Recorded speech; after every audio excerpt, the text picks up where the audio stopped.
Hoje, no Dia Nacional do Encanador, nós trouxemos a presença do Juarez, que está aqui do meu lado, Juarez de Lara, que tem esse ofício há 33 anos. Uma boa tarde, Juarez, tudo bem? Uma boa tarde, obrigado pelo convite, um abraço a todos que nos assistem.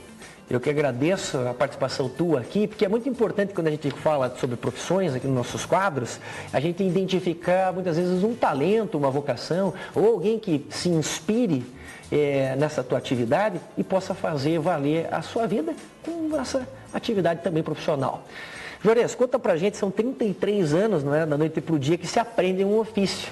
Quando que você acha que você ficou bom? Assim, a partir de agora eu comecei, acho que eu estou ficando bom nesse negócio. Ou ainda tem muito para aprender? Tem muito, é uma profissão que realmente você tem que ir aperfeiçoando, né? E na realidade, de uns 20 anos para cá é que eu comecei a ficar bom na coisa, 10 anos para cá, trabalhando mais especificamente com a questão de procura de vazamento, caça-vazamento, né?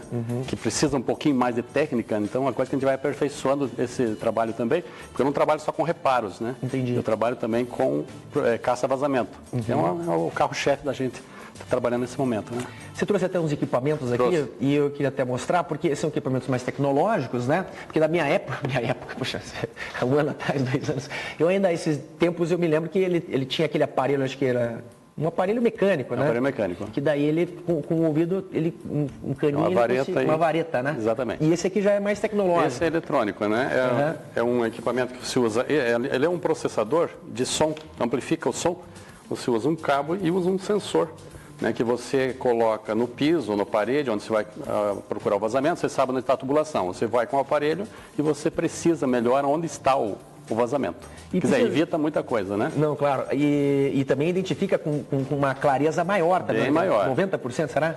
90% para cima até. Que coisa boa. Porque o prejuízo maior no bolso de quem quer fazer arrumar uma questão de vazamento é justamente essa, poxa, que reforma que eu vou ter que fazer às vezes, né? Então, identificar. Às vezes é uma reforma que tem que fazer. E o equipamento facilita porque você não precisa quebrar, seja piso, parede, apartamento, casa, residência. Vai quebrar muito, você quer dizer. Quebra alguma coisa, mas quebra bem menos, né? E precisa ter um ouvido bom, quando que você... Ou não, esse som está tão característico que você acaba identificando. Não, a gente com o tempo começa a ter a audição aperfeiçoada nesse sentido. Né? Diferenciar os sons e tal. Você tem que fazer também essa escuta aqui, quando é local de muito trânsito de automóvel, é preferível fazer num momento assim que tenha menos tráfego, né? Porque em Curitiba você sabe que tem muito tráfego, tem linha aérea também que passa, os aviões, então lugares que complica para a gente localizar. Então tem horário específico. Esse equipamento acaba pegando vários sons, né? Inclusive na natureza. Ele tem um filtro, mas não é um filtro que você consegue isolar totalmente os sons, né? Bom, assim como, por exemplo, o dentista tem que comprar essa cadeira, tem que comprar seus equipamentos, também o encanador necessita de um equipamento como esse. É muito caro um equipamento como esse hoje? Não é barato. Existem até mais caros do que esse aqui, né? Mas está tendo uma evolução nesse sentido. Está aparecendo para um caça-água, caça-vazamentos como esse, necessariamente precisa ter um equipamento, né? Tem que ter um equipamento, senão você fica limitado no seu trabalho. Conta pra gente uma obra, assim, alguma curiosidade que você possa nos dizer aqui de alguma obra que tenha sido catastrófica na hora de procurar e nunca achar esse vazamento. Essa semana, por exemplo, eu atendi um cliente. Eu cheguei e fiquei apavorado. Ele tinha quebrado toda a calçada da frente da casa e também não tinha se contentado, porque ele chamou um pedreiro, o pedreiro não tinha o equipamento, não era encanador também. Localizou até, mas quebrou toda a calçada e depois ele achou que ainda tinha um vazamento na casa e no sobrado no fundo ele começou a quebrar também todo o calçamento. E com o aparelho não seria necessário isso aqui, eu teria evitado todo esse problema, né? Pois é. Tem muita gente que vai se socorrer do trabalho de vocês e daí quer aproveitar o ganho, né? Eu já ouvi dizer muito disso. Eu contrato o encanador, ele vê lá, identifica o problema, sabe onde que está, e depois ele fala, não, muito obrigado, tal, vai embora, depois chama o encanador, o pedreiro, sei lá, alguma coisa para arrumar lá. Né? Ocorre muito isso? Ocorre, e com o tempo a gente vai aprendendo como lidar com essa situação, né? Então a gente vai fazer um orçamento, a gente não diz tudo o que tem que dizer, a gente fala exatamente o que é necessário para o cliente, né? O brasileiro é malandro. Malandro, então a gente faz um orçamento baseado depois Daí efetivou o serviço, a gente daí especifica o que é o problema, onde está o problema, porque a gente já contrata isso antes, né? Entendi. A gente, pelo telefone mesmo, a gente não contrata, a gente já passa valores, né, da pesquisa com o vazamento. Né? Ó, eu vou aí, se eu identificar o problema é tanto, né? Eu vou embora, mas pelo menos eu identifico o valor, né? O lugar que está. O lugar que está, o vazamento. Uma outra coisa, você falou de pedreiro, esses serviços todos depois, porque não basta só quebrar, depois tem que arrumar tudo de novo. Fazer né? o acabamento, né? Como é que funciona isso? A tua equipe também tem pedreiros que trabalham com você terceiriza isso, chama essas pessoas, indica, ou a pessoa fica à vontade para chamar? Não, eu tenho meu pedreiro de confiança, vou chamar meu pedreiro. Não, eu tenho alguém de confiança que trabalha comigo, eu faço a parte de identificação de vazamento, às vezes quebro, faço o conserto, o reparo, mas daí é outra pessoa que vai e faz o acabamento. Hoje em dia, existe algum curso técnico para você ser um caça-vazamentos? Olha, aqui em Curitiba eu desconheço, pela internet existe alguma coisa, mas não existe ainda. Você vai aprendendo e vai se desenvolvendo e você... Eu estou em condições, eu acho, pelo tempo que eu faço, já posso estar fazendo um curso. Não, eu aposto que você já deve ter formado muitas pessoas aí. Estou formando. Né? Isso é importante. Nesses 33 anos eu formei muitos encanadores já. Pessoas que trabalharam comigo um tempo, depois sim ficaram independentes e tocaram o seu trabalho também, o seu negócio, né? Seu próprio negócio. Entendi. E tem espaço para alguém que queira, eu quero aprender isso, eu vou falar com o Juarez, lá vou estagiar com ele. Exatamente. Isso aqui é uma coisa que está se abrindo, eu acho, esse mercado de estágio nesta área. E é uma coisa importante, porque 33 anos trabalhando, eu acho que... Tem que passar esse conhecimento, né? Tem que passar esse conhecimento. Veja bem, é uma profissão que eu abracei, porque eu também sou pedagogo, e tenho um curso de massoterapia, sou massoterapeuta. Mas a profissão que ficou foi a tua atividade principal. Eu atendo massoterapia fora de expediente, em outro horário, para clientes especiais assim, mas o encanamento é o meu carro-chefe, né? A Sanepar é uma das empresas que dá muito orgulho para o nosso Paraná, né? Para nós todos, né, que somos aqui. E como é que é essa relação com a Sanepar? A Sanepar também causa problemas para as pessoas em casa, assim, que tem problema com a Sanepar ou não? A Sanepar está muito bem equipada?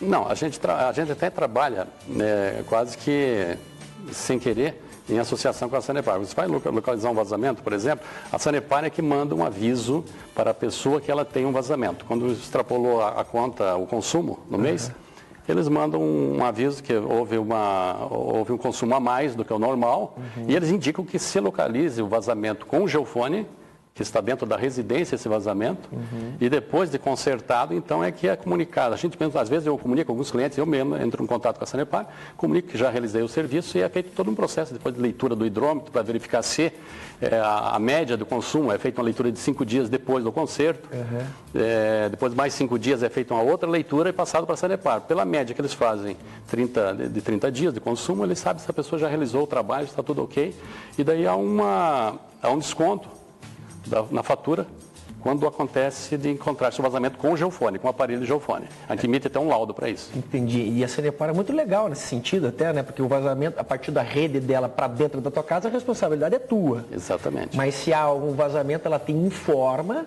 ela necessariamente é automática, ela acaba cobrando aquela fatura naquele mês, mas depois ela restitui até esse valor. Porque às vezes a pessoa tem débito automático. Isso. E em débito automático é complicado, a pessoa só descobre depois que já pagou o débito. E geralmente paga uma conta, sei lá, 3, 4, 5 vezes mais o valor da conta, né? Existem pessoas que consomem muito mais do que isso aqui no mês, num vazamento simples, que acontece no primeiro mês. Porque às vezes a pessoa leva 2 meses para descobrir o seu vazamento. Depois de 2, 3 meses, a Sanepar já tem um pouquinho mais de restrição de fazer um acordo, de restituir qualquer coisa depois do conserto. Tem que ser no primeiro mês. Entendi.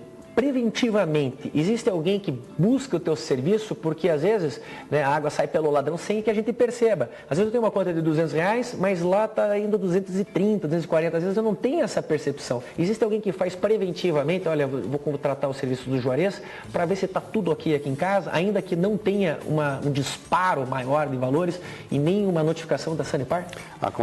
Isso acontece mais com edifícios. Condomínios.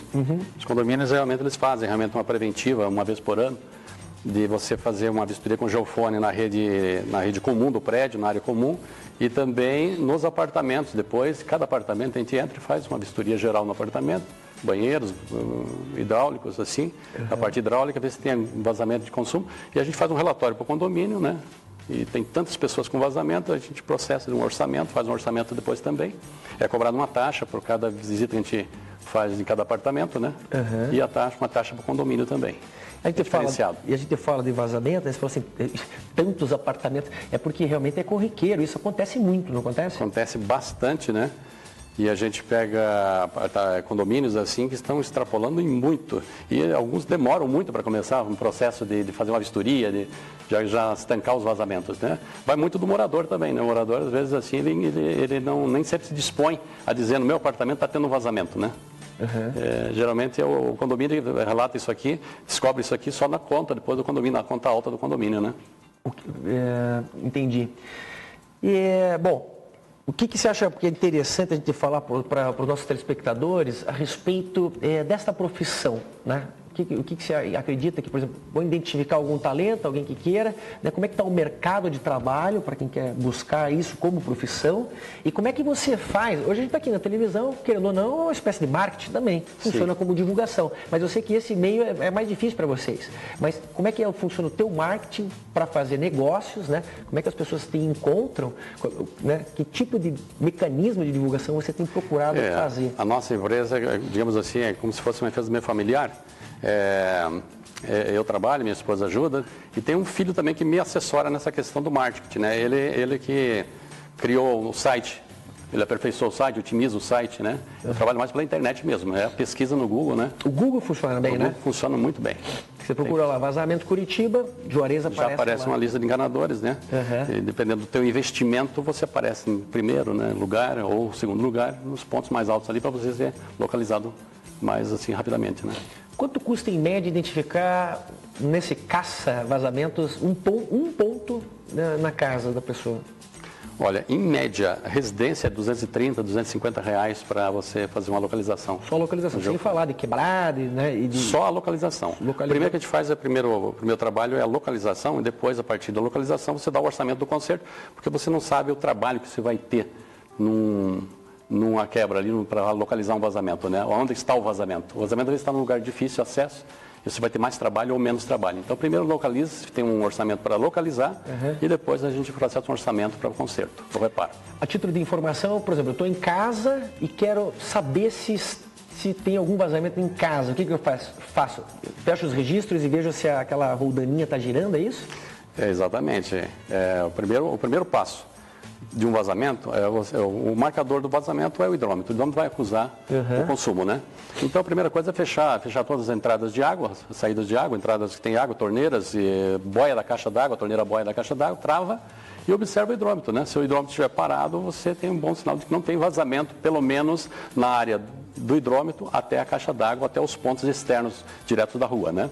Esse é o primeiro ponto. Depois, você pode ter um vazamento interno dentro de casa, aí já é uma outra questão. Tem outros testes que a gente faz para descobrir realmente se o vazamento é da caixa d'água para baixo ou no abastecimento da casa, da residência. Então, basicamente, vai lá na caixa d'água, tira a boia, né? Não tira, você trava. Você trava ela. Prende a boia.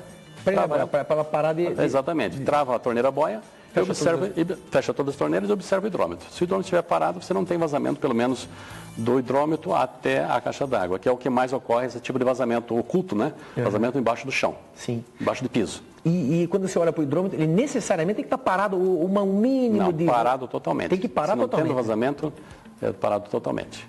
A água ela é um problema sério, porque ela vai por caminhos que só ela conhece, né? Exatamente. E como é que funciona depois essa questão também de identificar? Porque às vezes você tem uma casa enorme, né? E tem muitos dutos, essa coisa toda. E como é que funciona? Você vai passo a passo, cômodo por cômodo, até chegar nesse lugar? Se a casa, a residência, o prédio, o comércio tiver o seu projeto hidráulico, a gente segue um projeto hidráulico. A gente sabe onde passa a tubulação e a gente fica mais fácil para a gente localizar o vazamento, né? Mas a maioria não existe projetos, né? Então a gente é mais pela intuição mesmo. Onde estão a tubulação, a gente vai localizando primeiro onde está a tubulação, depois faz o rastreamento, o geofonamento com o aparelho para localizar. Entendi. Bom, Juarez, a gente tem 2 vídeos aqui, vamos mostrar. E o primeiro vídeo é um vídeo menor, de 8 segundos. Acho que é o vídeo onde que está... alguns trabalhos que nós realizamos assim, eu sempre tiro fotos e faço filmagem dos meus vídeos. Que até eu coloco no site também, né? Vou mostrar o trabalho que a gente realiza, né? Vamos mostrar o primeiro vídeo e daí a gente volta aqui aos estúdios, vamos ver.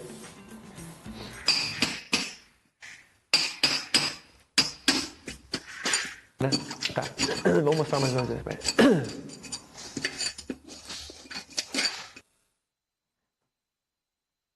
Agora sim, voltamos aqui. Me explique lá, eu vi lá que já está uma confusão danada, a água saindo. É que tem outro vídeo que mostra quando a gente está com o aparelho ali para localizar o vazamento. A gente localizou naquele local, foi um vazamento difícil de localizar. E ali já está no processo de quebrar e localizar e achar já o vazamento e fazer o conserto já. Entendi. Nós já tínhamos localizado. E a dificuldade muitas vezes é que você não tem como, às vezes, tirar aquele olho d'água ali ainda, né? E tem que fazer toda essa manobra de conserto na água mesmo, né? Ou como é que é isso? Na maioria das vezes, como você falou do caminho das águas, a água geralmente você trancou o relógio na frente, o hidrômetro, a água praticamente ela some do local. Entendi. Ela vai pela estrutura do prédio, estrutura da casa, por isso que é importante você também fazer um conserto preventivo. Se você deixar um vazamento por muito tempo, você pode comprometer a estrutura da casa. Já aconteceu de eu encontrar... A casa afundar inteira lá para dentro. Ela não afunda, mas você vai descobrir depois que ficou só a laje em cima e embaixo praticamente cedeu, né? Então é perigoso. Não pode causar maiores problemas, pode haver um afundamento, né? Já aconteceu, a gente já descobriu alguma coisa nesse sentido. Existe alguma, a gente está falando de encanamento, e nas nossas casas, né? Existe um prazo de 10, sei lá, 15, 20 anos, em que uma casa necessariamente precisa passar por uma vistoria completa sobre isso? É interessante, porque agora tubulações mudaram, né? Antigamente era tubulação de ferro, depois veio a tubulação de PVC, né? E nós estamos sentindo que ultimamente está acontecendo muito rompimento de rede. Mas a pressão de água da Sanepar, que está vindo muito forte. Não é só a pressão, mas é muito movimento de veículos, ônibus. Sim. As estruturas, né, estão... para dar um vazamento é a coisa mais fácil que acontece. É só haver uma pequena vibração no solo, pode romper uma conexão e provocar um vazamento. Por exemplo, eu sei que o Brasil não tem essa característica de ter terremotos, mas aqui em Curitiba, ao lado, teve aqui há esses dias, há 2 semanas, em Rio Branco do Sul. Você falou em movimento da terra, isso também? Isso se acontecer, digamos, em Curitiba aqui, o telefone não vai parar de tocar. Vai ter muito serviço, né? Nesse Enquanto sentido. A gente fica torcendo para não ter terremoto, o Juarez aí fica falando, poxa, o terremotinho é de 3,5 na escala Richter já tá bom, né, Juarez? Tá bom. Não vai criar muito problema, e para você pelo menos ter serviço, né? Você falava do campo de trabalho nessa área. Curitiba existe muitos encanadores. Aqui nós somos chamados de encanadores. Em alguns lugares do Brasil é chamado bombeiro hidráulico, instalador hidráulico, né? Até mais chique o nome. Exatamente, mas em Curitiba a gente chama de encanador. Tem bastante concorrência em Curitiba, né? Então a gente, por que a gente está se mantendo um pouquinho em cima, assim, lá no Google, na pesquisa? Além dos seus 33 anos de experiência? É muito cliente. Tem muito cliente feito, muita clientela, que a gente vai fazendo a clientela e a clientela eles vão indicando a gente vai fazendo uma rede de clientes, né? Que... Hoje, por exemplo, todo dia você tem uma atividade? Todo santo dia? Todo dia. Quantas, mais ou menos? Pelo menos 3 ou 4, 5 atendimentos diários. Entendi. Nós estamos ainda a 20 minutos de programa, né? Temos que reservar aí uns 15 para a nossa última entrevista. Vou passar só o último vídeo e daí a gente dá mais uma conversadinha a respeito desse vídeo. Vamos lá. Ora, era aquele... É que nós estamos sem áudio aqui quando passa. Lá frente, sem áudio. Beleza. Então aí é aquela lá, do vídeo anterior, né? Ali que foi encontrado. Ali foi encontrado o vazamento. Foi difícil, 2 dias de trabalho, de pesquisa. Às vezes vazamentos se descobrem em 1 hora, meia hora, ou pode levar um dia todo para encontrar um vazamento. Entendi. Mesmo com equipamento. Maravilha. Juarez, foi um prazer conhecer você hoje aqui, né? Nossa direção buscou você lá para a gente conversar sobre esse dia especial. Parabéns pelo teu dia, né? Como bombeiro hidráulico, é isso? Bombeiro hidráulico em alguns lugares. Eu queria mandar parabéns a todos os companheiros de profissão também e nossos colaboradores que trabalham com a gente também lá na nossa empresa. Minha esposa, que é secretária também, ela que agenda o nosso serviço. E tem teu telefone no vídeo, vamos ver lá. Contata os clientes, então parabéns a ela também, que nos ajuda nesse trabalho, né? Advir Encanadores, aí está o telefone para encontrar o Juarez, a sua equipe. Parabéns pelo seu dia, parabéns a todos os encanadores do Brasil. Muito obrigado pela oportunidade que vocês deram. Eu que agradeço. Divulgar a nossa profissão. Tá certo. Nós vamos a um rápido intervalo.